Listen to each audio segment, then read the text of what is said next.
내가 수학을 못하니까 아무리 못해도 한 60점은 나오겠지 하고 그냥 정말 생각 없이 이렇게 수학 문제 풀고 그리고 이제 주관식 문제도 잘 쓰고 그랬단 말이에요. 그랬는데 이게 웬걸 아니나 다를까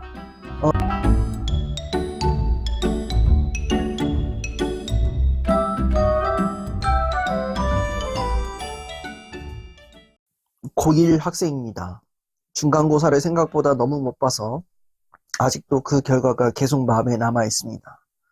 그래서 기말고사는 무조건 잘해야 한다는 압박감이 커지고 있고 그 부담 때문에 더 조급해지는 것 같습니다. 제 꿈은 높은데 지금 제 모습은 그에 못 미치는 것 같아서 불안하고 자신감도 많이 떨어졌습니다. 공부하려고 책상에 앉으면 집중이 안 되고 답답한 마음에 이유 없이 눈물이 날 때도 많습니다.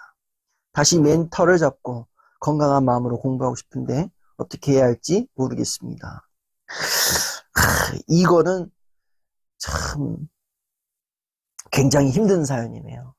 제가 이 성적에 관련된 트라우마가 있어요. 제가 학교에 처음 강의를 나갔을 때 이제 성적 관련 고민을 받은 적이 있어요. 그래서 제가 어떤 학생에게 너 성적이 몇 점이니? 내신이 얼만큼 되니? 그랬더니 이 학생이 눈물을 흘리면서 저한테 선생님 나빴어요 이렇게 얘기하더라고요. 그리고 아니나 다를까 그 다음날 학교 담당 선생님께도 연락이 와가지고 제가 대차게 쳐맞았다. 이걸로 맞은 게 아니라 말로 쳐맞았다. 그러면 선생님은 얼마나 성적이 좋으셨으면 애한테 성적을 물으십니까? 그러면서 대차게 혼났다. 그래서 성적 관련 사연이 나오면 저도 모르게 이렇게 쪼그라드는 그게 있어요.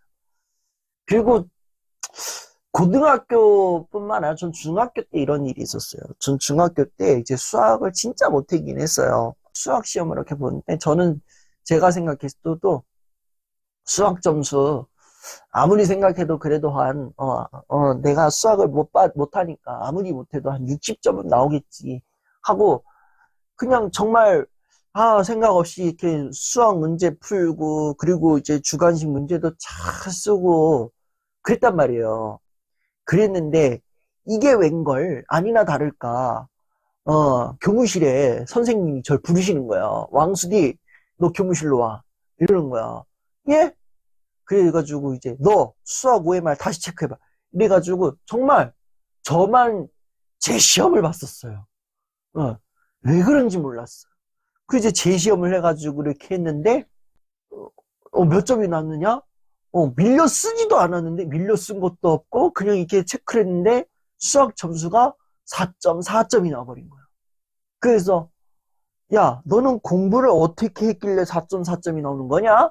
이러면서 선생님이 저를 되게 쪼는 거예요.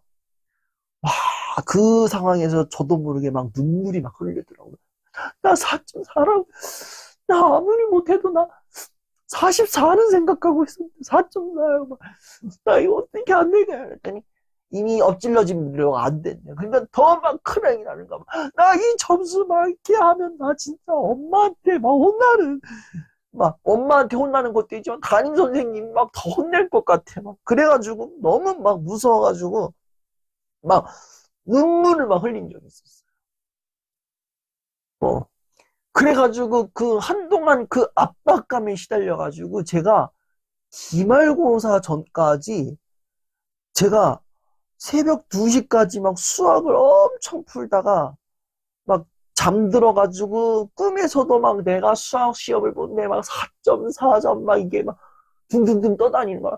기말고사 때도 4.4점 안 돼! 이러고 일어나가지고 등교하기 전까지 또 수학 문제를 풀었어요. 그런 적이 있었어요. 그렇게 해서 기말고사를 맞이했는데 4.4점이었던 애가 비로소 60점을 맞았던 그때 선생님이 하시는 말씀 기말 가서야 지 실력이 나오고 있네 이러는 거야. 이게 안도의 한숨이었는지 무슨 한숨이었는지 모르겠지만 그때 막 그 자리에 털썩 주저앉아가지고 진짜 막 정말 쭈그려 앉아가지고 막 이렇게 눈물을 살짝 훔쳤던 기억이 있었어요. 제가 그 마음을 좀 알죠. 그리고 이제 하나 더 얘기하면 이제 제 친구 중에서 이제 제 전교 1등 하던 친구가 있어요. 그 전교 1등 하던 친구가 있는데 이 친구가 어느 날에 우는 거예요. 근데 난 처음에 몰랐어. 왜 울어? 이러고 이랬어요. 야, 너 왜 우냐? 왜 우냐? 아씨, 막 공부 힘들다고 막 재수없게 울고 찾아 빠졌냐? 이러는데 얘가 울다가 갑자기 이 책상 위에 주저 이렇게 푹 쓰러지는 거야. 그래가지고 야, 얘 이상해. 이래가지고 제가 보건실로 끌고 가가지고 이제 보건실에 가서 애를 들어 눕히고 그랬던 거야. 그래서 전교 1등한테 물어봤어요. 야, 너 왜 울었냐? 너 엄청 막 아파 보이던데 그랬더니 이 친구가 야, 이것도 굉장히 무서워. 하여튼 잘해도 문제고 못해도 문제야 이게.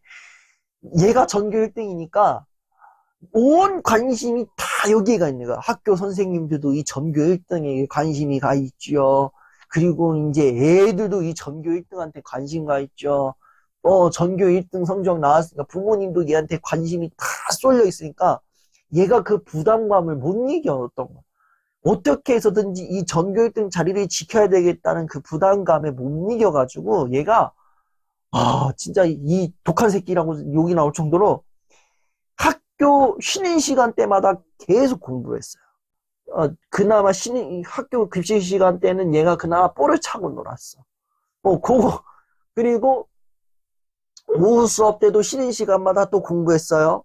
학교 시간 때 중간에 이제 저희 그 학교 다닐 때는 본 수업 7교시 끝나고 나서 보충 수업이 있었어요. 동아리 수업도 있고 뭐 학습 동아리도 있는 근데 그 시간대도 얘는 학습 동아리 들어가서 또 공부해.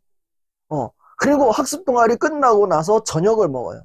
저녁을 먹고 학교의 독서실에 들어가서 10시까지 풀타임으로 땡겨서 공부를 해요. 그리고 야간 자율학습 시간이 끝났어, 10시에. 그러면은 기숙사에 들어가서 새벽 2시 30분까지 또 공부를 해. 그리고 5시 반에 일어나 또 공부해. 야, 이건 나는 얘가 독한 놈인 건지 아니면 이 타임 테이블이 잔인한 건지 모르겠는데 하여튼 그렇게 공부를 했단 말이야. 그러다 보니까 본인의 공부하는 시간은 계속 늘어나고 있죠. 이 시간을 또 건너뛰면 분명히 선생님들이 본인에게 실망했다는 식으로 또 뭐라 단도리를 할 것 같으니까 본인이 그 부담감에 못 이겨가지고 큰 스트레스를 받았던 거예요. 그래서 이 스트레스가 누적이 되고 그러니까 얘가 빵 터져서 울어버리고 얘가 그 자리에서 머리를 쥐고 막 이렇게 막 쓰러져 버린 거야. 그 제가 너 왜 그렇게 살아? 이랬더니 그렇게 안 살면은 전교 1등 자리 누가 지켜줘? 선생님들도 나한테 이 전교 1등 못했다고 뭐라 할 거고 부모님도 나한테 전교 1등 못했다고 뭐라 할 텐데 그럼 왜 그러고 나는 이러고 살고 싶겠냐? 이렇게 얘기하는 거야. 그래서 제가 이 이야기 듣고 나서 제가 이 친구 쉬는 시간 때마다 이 친구 문제 풀고 있을 때 제가 옆에 가가지고 말벗도 해주고 막 옆에서 막 까불까불 해서요. 네, 저는 할 땐 하고 놀 땐 놀잔주의여가지고 얘 공부할 때 저는 막 옆에서 말 걸었어요. 야 문제집 푸냐? 야 새끼야 이러면서 막 까불까불 막 그랬어요. 그래가지고 그 친구는 저 덕분에 몇 번의 시험을 정말 잘 봤어요. 울지도 않고 쓰러지지도 않고 제가 까불까불 거린 덕분에 아주 잘 살고 있는지 모르겠어요 지금도. 그 친구는 저희가 그 친구에게는 굉장히 수호신과 같은 역할이었던 거죠. 이 학업적인 압박이 굉장히 강해지면은요, 나도 모르게 뭔가의 스트레스를 받고 굉장한 강박에 쌓여요. 그리고 이 스트레스가 누적이 되면은 어느 순간 뭘로 터지게 돼요. 내가 갑자기 뭐 몸이 아파서 아픈 걸로 터지기도 하고, 내 감정이 북받쳐서 터지기도 하고, 그리고 이런 경우는 정말 극히 드문 경우지만, 평소에 폭력을 안 쓰던 애가 갑자기 스트레스가 쌓여가지고 폭력을 행사할 때도 있어요. 근데 이렇게 되는 건 뭐냐? 요런 의미는 뭐냐? 내가 예민해서 그런 게 아니에요. 또 내가 울고 있다? 내가 너무 힘들다? 이것도 의지의 문제가 아니에요. 의지의 문제가 아니라는 거예요. 의지가 있다, 의지가 없다라는 거는 이걸로 이 감정선의 기준, 또 내 눈물의 기준으로 평가해서는 안 돼요. 의지가 없는 사람은요, 진짜 아무 생각이 없어요. 너 뭐 할래? 그러면, 글쎄요, 뭐 할까요? 잘 모르겠는데요? 배 째세요. 나 진짜. 나 시키지 마. 짜증나. 이래라 저래라 하지 마. 감나라 배나라 하지 마. 짜증나니까. 아우, 씨. 이렇게 간단 말이야. 의지가 없는 사람들은 뭘 해야 될지 생각도 안 해요. 근데 난 뭘 해야 되지? 아, 이렇게 하면 어떡하지? 이렇게 열심히 하고 있는데 안 되면 어떡하지? 요런 거 생각했다고 해가지고 의지가 없는 게 아니에요. 요런 생각을 했다는 자체에서 이미 의지는 맥스를 찍은 거예요. 의지가 있는 거예요. 어떻게든 내 눈앞에 닥친 이 난국을 타게 하겠다라는 거잖아. 그만큼 의지가 있다라는 거예요. 그리고 의지가 있으니까 그만큼 잘 해내고 싶다라는 간절함이 있는 거예요. 지금 막 무조건 잘해야 된다는 압박감도 있고 더 조급해지고 나 진짜 꿈이 있는데 내가 거기에 못 갈까 너무 저전긍긍 막 이러고 있어. 나 자신감도 너무 위축되고 불안해. 이런 게 의지가 없어서가 아니라는 거예요. 의지가 있기 때문에 가능한 거고 그만큼 내가 이루고 싶은 것도 있다라는 거고 그만큼 내가 간절하다라는 거예요. 그것만 있다면은 오케이인 거예요. 근데 이거를 이제 내가 역으로 이용을 해야 되는 거예요. 내가 불안하고 압박감이 있고 내가 지금 뭔가 자신감도 떨어지고 초조하고 이런 상황이다. 여기에 내가 휩쓸리면 안 된다라는 거예요. 여기에 내가 휩쓸리면 안 된다는 거예요. 이거는 내가 의지가 있는 건데 이게 막 너무 초조해가지고 더 해야 돼, 더 해야 돼, 더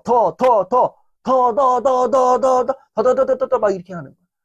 진짜 50 정도 써도 될 일인데 80, 70을 쓴다거나 그냥 힘 안 써도 가만히 있어도 되는데 힘을 들여가지고 뭔가 하려고 한다. 이거를 이렇게 휩쓸리면은 잘 생각해보세요. 지금 생각해보세요. 지금 계속해서 무조건 잘해야 된다는 압박감과 불안감과 조급함에 더 휩쓸려가지고 지금 내가 문제지 한 장, 두 장 풀어야 될 거 막 10장, 5장 풀고 있고 수학 문제 뭐 20문제 풀어도 될 거 막 40문제, 50문제 풀고 있고 막 이런 상황이라면은 나중에 가서 완전 의지 꺾입니다. 이거 본인의 의지를 지금 꺾이는 행동인 거야. 하나 더 그렇게 한다고 했을 때 기말고사 점수 제 생각에는 안 오를 것 같아요. 제 생각에는 그래요. 저도 느꼈던 바고 그리고 제 주변의 사람들이 하는 그걸 보면은 뭔가를 막 더 막 해요. 불안하고 초조해가지고 압박감 들어가지고 본인을 막 이제 진짜 사경의 코너로 몰고 갈 정도로 진짜 죽음으로 몰고 갈 정도로 뭔가 억세게 일을 해. 근데 이 사람이 나중에 가서는 뭐 잘 됐느냐? 잘 되지도 않아요. 그, 저 같은, 제 주변에 이제 강사하는 사람들이 조금 있어요. 강사님들, 물론 내 강사니까 강사님들이 많은데, 이분이 저도 조금 힘들었고, 이분도 좀 힘들었던 상황이에요.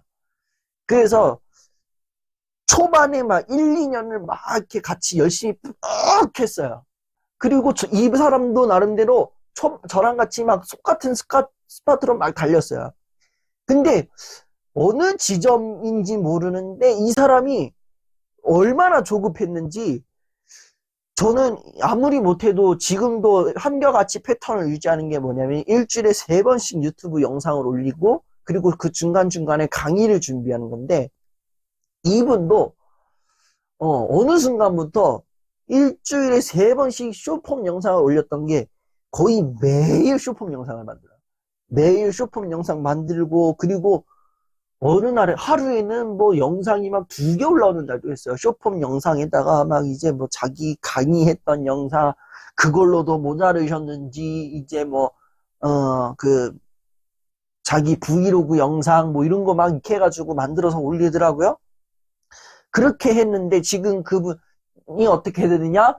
예, 유튜브를 접으셨고 강사도 접으셨어요. 예. 아, 그런 일이 벌어지는 거예요. 네. 이 사람이 초반에 매일마다 쇼츠 올리고 영상도 막 하루에 2개 올리고 막 그랬을 때에는 이 사람이 제 구독자 수를 처음에 추월을 했어요. 예.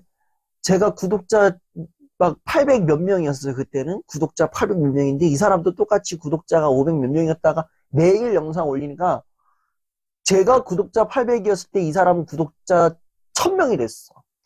그 여기에 막 신나가지고 얘가 막 미친 듯이 달려다녔는데 나중에 가서는 영상이 안 올라와요. 지금 그러고 계신 지가 벌써 1년 반이 되셨어요.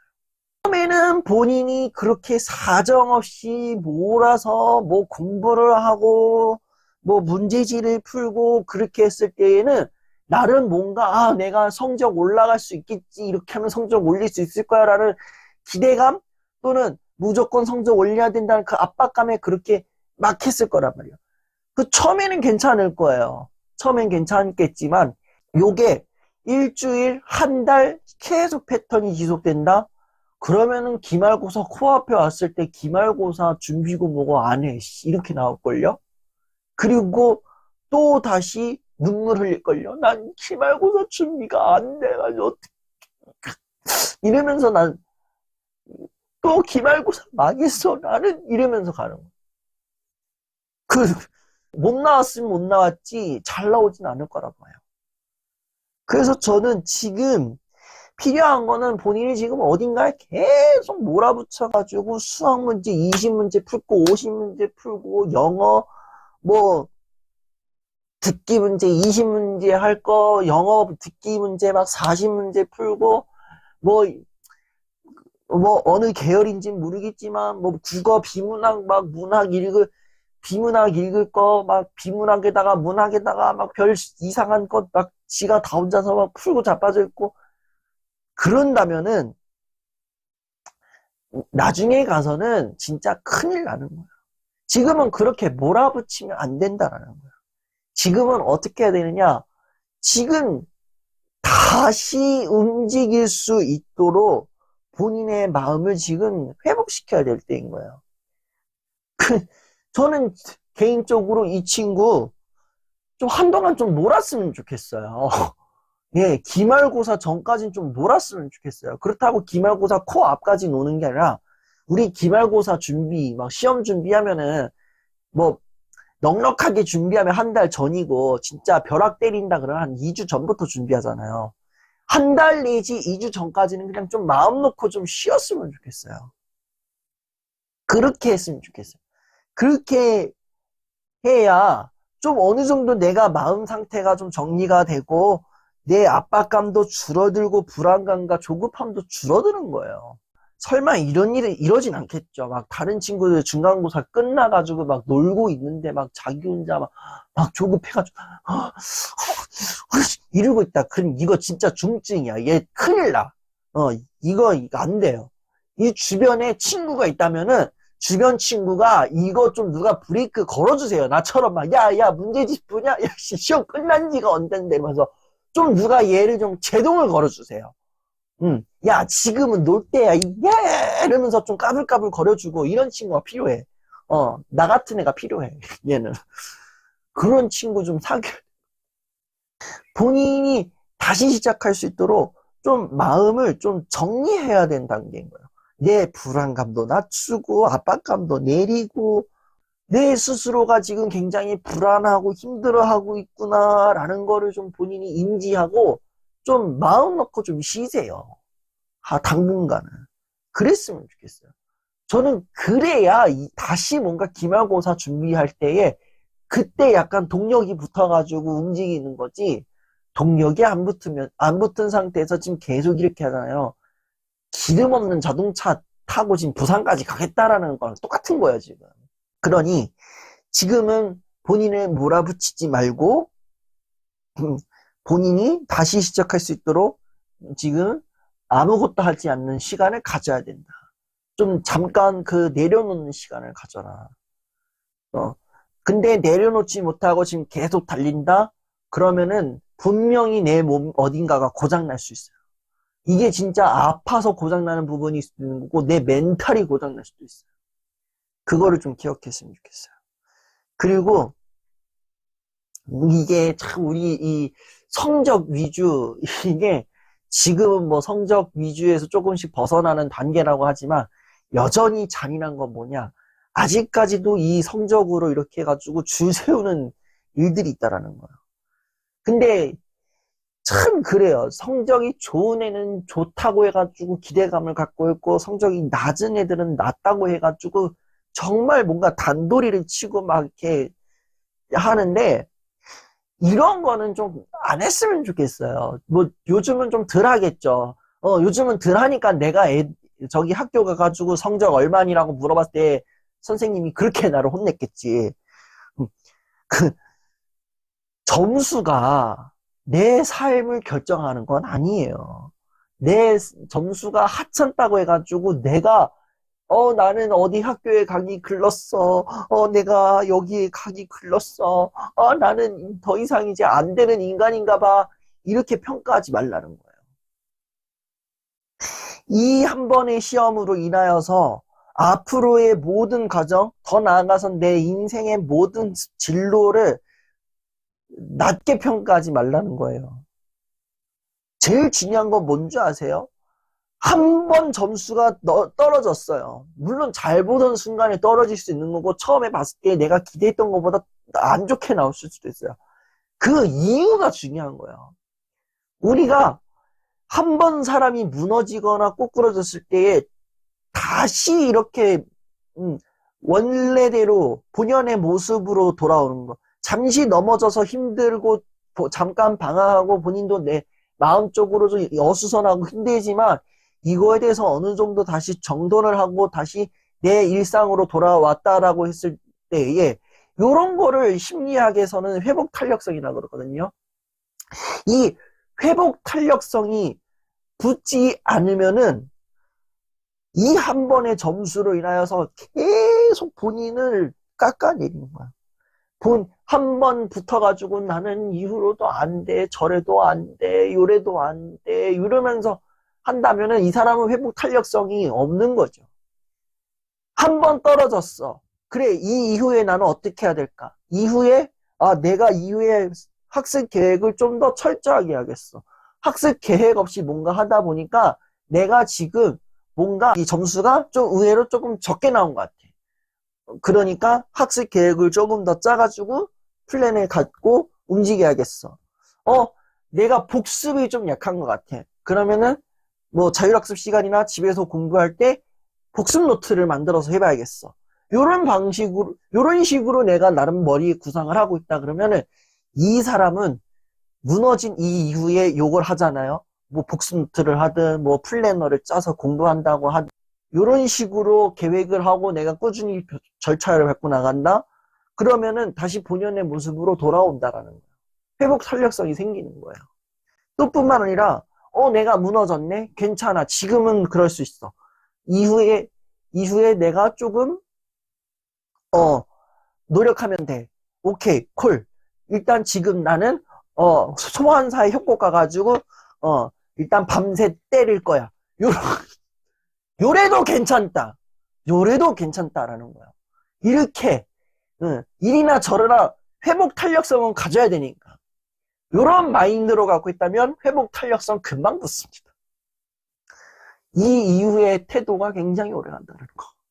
그러니 중간고사 점수에 지금은 연연하지 말자. 지금 내가 마음에 여전히 남아있고 그걸로 인해서 나를 스스로를 압박하고 있고 그 부담감으로 인해서 내가 조급해지고 있다면 지금은 그거를 잠시 내려놔야 될 때다. 그걸 모르고 계속 달려가는 순간 어느 순간에 나도 모르게 분명히 고장날 수 있다는 거 얘기해주고 싶어요. 제가 늘 하는 얘기가 있어요. 힘들었던 날은 쉬어가라는 거예요. 쉬어가도 괜찮아요. 쉬어가도 괜찮아요. 쉬어가도 괜찮으니까 제발 본인을 너무 코너로 몰지 말고 힘들다 싶을 때는 좀 쉬었다가 좀 충전을 하고 다시 움직여도 된다. 이렇게 얘기해 주고 싶어요. 그래서 우리 고등학교 1학년 이 친구에게 제가 정말 무한한 응원의 박수를 보내드리겠습니다. 나뿐만 아니라 아들, 손자, 며느리 다 불러 모으세요.